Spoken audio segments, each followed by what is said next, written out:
বন্ধুরা, 1 মে বুদ্ধ পূর্ণিমা। অনেক আগে থেকে বলে দিচ্ছি কোন 5টা জিনিস ওই দিনকে ভুলেও দান করে ফেলো না, আর কোন কাজগুলোকে নিষিদ্ধ পাপ কর্ম বলা হয় সেটাও জেনে নাও।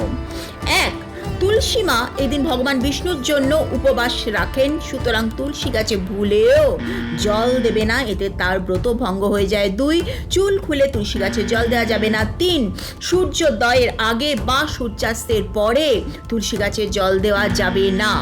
4, এই দিন কোনো কালো রঙের বস্তু কাউকে দান করা যাবে না এবং কালো রঙের পোশাক তোমরা পরবে না, লাল বা হলুদ পোশাকই পরবে। 5, এবার বুদ্ধ পূর্ণিমা রোহিণী নক্ষত্রে শুক্রবার আসছে, সুতরাং দুধের কোনো জিনিস, দুধ দিয়ে তৈরি কোনো সাদা জিনিস কাউকে দান করা যাবে না এবং সাদা জিনিস তোমরা খাবে না। লোহার তৈরি কোনো ধারালো জিনিস কাউকে দান করবে না।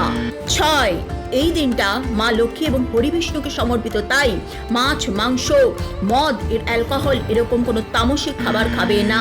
7, এই দিনকে চুল, নখ, দাড়ি কাটবে না, অত্যন্ত অশুভ মানা হয়। 8, এই দিন ঝগড়া ঝাঁটি, স্বামী স্ত্রীর মধ্যে দাম্পত্য কলহ করবে না।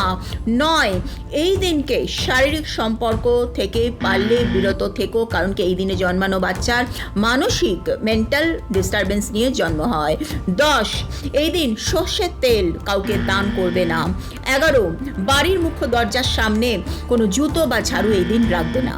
এবার বলি, বুদ্ধ পূর্ণিমা রাতে শোয়ার সময় ঝাড়ুর নিচে একটা জিনিস গোপনে রেখে দিলে তুমি যে মনস্কামনা করবে সেই মনস্কামনা কিন্তু তোমার পূর্ণ হবে। তবে কোন রাশি তার ওপর ডিপেন্ড করছে কি রাখবে, তাই চটপট তোমার রাশিটা আমাকে নিচে কমেন্ট করে দাও। জয় শ্রী হরি।